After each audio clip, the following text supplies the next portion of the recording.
നമസ്കാരം. തുഷാർ വെള്ളാപ്പള്ളി ഇനി രാഹുലിനെതിരെ വയനാട്. വയനാട് മണ്ഡലത്തിൽ ഇന്നു മുതൽ തെരഞ്ഞെടുപ്പ് പ്രചാരണത്തിൽ സജീവമാകുമെന്ന് BDJS നേതാവ് തുഷാർ വെള്ളാപ്പള്ളി പറഞ്ഞു. തനിക്ക് രാഹുൽ ഗാന്ധിയുടെ സ്ഥാനാർത്ഥിത്വം ഒരു വിഷയമല്ലെന്നും വികസനം മാത്രമാണ് വിഷയമെന്നും തുഷാർ വ്യക്തമാക്കി. നാളെ നാമനിർദ്ദേശ പത്രിക സമർപ്പിക്കുമെന്നും തുഷാർ വെള്ളാപ്പള്ളി പറഞ്ഞു. വയനാട്ടിൽ രാഹുൽ ഗാന്ധി വെല്ലുവിളിയാകുമെന്ന് കരുതുന്നില്ലെന്നും കൂട്ടിച്ചേർത്തു. വയനാട്ടിലെ തെരഞ്ഞെടുപ്പ് വിഷയം വികസനമില്ലായ്മ ആയിരിക്കുമെന്നും തുഷാർ വെള്ളാപ്പള്ളി പറഞ്ഞു.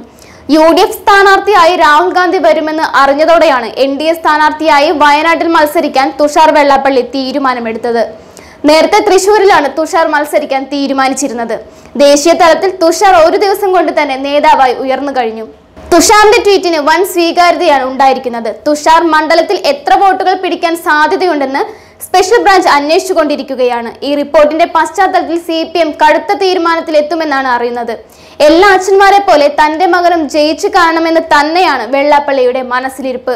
CPM ജീവൻ മരണ പോരാട്ടം നടത്തുന്ന കണ്ണൂരും വടകരയിലും പാലക്കാടും ആലത്തൂരും പൊന്നാനിയിലും SNDP പിന്തുണ CPMന് ലഭിക്കാൻ എല്ലാ തന്ത്രങ്ങളും CPM പുറത്തെടുത്തിട്ടുണ്ട്. അമിത്ഷാ ട്വിറ്ററിലൂടെ വയനാട്ടിലെ NDA സ്ഥാനാർത്ഥി നിർണയം നടത്തിയതോടെ മത്സരിക്കാൻ ആത്മവിശ്വാസം പ്രകടിപ്പിച്ച് തുഷാർ വെള്ളാപ്പള്ളി റീട്വീറ്റ് ചെയ്തിരുന്നു. ഇതോടെയാണ് കോൺഗ്രസ് അധ്യക്ഷനെ നേരിടാൻ തൃശൂരിൽ നിന്നും തുഷാർ വയനാട്ടിലേക്ക് വണ്ടി കയറിയത് ദേശീയ വാർത്തയായതും ഏറെ ചർച്ച ചെയ്യപ്പെട്ടതും. തൃശൂരിൽ NDA സ്ഥാനാർത്ഥിയായി മത്സരിക്കുമെന്ന് നേരത്തെ വ്യക്തമാക്കിയിരുന്ന തുഷാർ വെള്ളാപ്പള്ളി തൃശൂരിൽ വിജയിക്കുമെന്നും പറഞ്ഞിരുന്നു.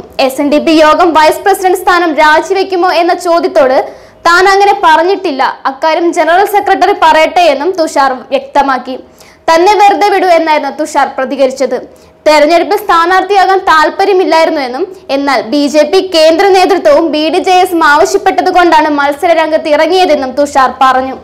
അതേസമയം തൃശൂരിൽ തുഷാറിന് വേണ്ടി പ്രചാരണത്തിനിറങ്ങുമെന്ന് വെള്ളാപ്പള്ളി നടേശന്റെ ഭാര്യ പ്രീതി നടേശൻ അറിയിച്ചിരുന്നു. SNDP യോഗം ഭാരവാഹികൾ തെരഞ്ഞെടുപ്പിൽ മത്സരിക്കരുതെന്നാണ് തന്റെ വ്യക്തിപരമായ അഭിപ്രായമെന്ന് വെള്ളാപ്പള്ളി നടേശൻ നേരത്തെ അഭിപ്രായപ്പെട്ടിരുന്നു. ഇതിന് പിന്നാലെ UDF സ്ഥാനാർത്ഥിയായി രാഹുൽ ഗാന്ധി വരുമെന്ന് അറിഞ്ഞതോടെയാണ് NDA സ്ഥാനാർത്ഥിയായി വയനാട്ടിൽ മത്സരിക്കാൻ തുഷാർ വെള്ളാപ്പള്ളി തീരുമാനമെടുത്തത്. മുൻകാലത്ത് SNDP യോഗം പ്രസിഡന്റ്, സെക്രട്ടറി തുടങ്ങിയവർ കോൺഗ്രസ് ടിക്കറ്റിൽ മത്സരിച്ചിരുന്നു. പ്രമുഖ പാർട്ടിയുടെ പാനലിൽ മത്സരിച്ചിട്ട് പോലും ദയനീയമായി പരാജയപ്പെടുകയായിരുന്നു. കെട്ടിവെച്ച കാശ് പോലും കിട്ടാത്തവരുണ്ട്. ആലപ്പുഴയിൽ UDF സ്ഥാനാർത്ഥി ഷാനിമോൾ ഉസ്മാനെ തോൽപ്പിക്കാനുള്ള ശ്രമങ്ങൾ കോൺഗ്രസ് നേതാക്കൾ തന്നെ നടത്തുന്നുണ്ടെന്നും വെള്ളാപ്പള്ളി നടേശൻ ആരോപിച്ചു. അതേസമയം ലോക്സഭാ തെരഞ്ഞെടുപ്പിൽ കോൺഗ്രസ് അധ്യക്ഷൻ രാഹുൽ ഗാന്ധി വയനാട് മത്സരിക്കാനെത്തിയാൽ BJPക്ക് സീറ്റ് വിട്ടുകൊടുക്കാൻ തടസ്സമില്ലെന്ന് BDJS വ്യക്തമാക്കിയിരുന്നു. സീറ്റ് വെച്ചു മാറാൻ പാർട്ടി തയ്യാറാണെന്ന് BDJS നേതാവ് തുഷാർ വെള്ളാപ്പള്ളി പറഞ്ഞിരുന്നു. സീറ്റുകൾ വെച്ചു മാറുന്നത് സംബന്ധിച്ച ആലോചനകളൊന്നും നടന്നിട്ടില്ലെന്നും അദ്ദേഹം വ്യക്തമാക്കി. കോൺഗ്രസ് അധ്യക്ഷൻ രാഹുൽ ഗാന്ധി വയനാട്ടിൽ മത്സരിച്ചേക്കുമെന്ന അഭ്യൂഹമാണ് സീറ്റുകളുടെ സ്ഥാനാർത്ഥി പ്രഖ്യാപനം നീട്ടിവെക്കാൻ കാരണമെന്നായിരുന്നു സൂചനകൾ. SNDPക്ക് ഒരു പാർട്ടിയോടും പ്രത്യേക സ്നേഹമോ വിദ്വേഷമോ ഇല്ല. തുഷാറിനോടും SNDPക്ക് ശരിദൂരമായിരിക്കുമെന്നും വെള്ളാപ്പള്ളി നടേശൻ പറഞ്ഞിരുന്നു. നേരത്തെ BDJS അധ്യക്ഷനായ തുഷാർ വെള്ളാപ്പള്ളി മത്സരിക്കുന്നതിനെ വെള്ളാപ്പള്ളി നടേശൻ ശക്തമായി തന്നെ എതിർത്തിരുന്നു. മത്സരിക്കുകയാണെങ്കിൽ SNDP ഭാരവാഹിത്വം രാജിവെച്ച് മാത്രമേ മത്സരിക്കാനാകൂ. തുഷാർ അടക്കം എല്ലാ സാമുദായ ഭാരവാഹികൾക്കും ഈ നിർദ്ദേശം ബാധകമാണെന്നും വെള്ളാപ്പള്ളി നടേശൻ വ്യക്തമാക്കിയിരുന്നു. OP 160/18 കക്ഷി സജിത് കുമാർ അമ്മണിപ്പിള്ള, എതിർകക്ഷി കാന്തി ശിവദാസൻ.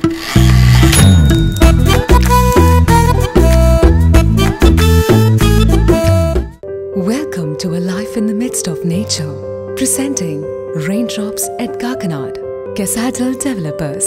Stay happy.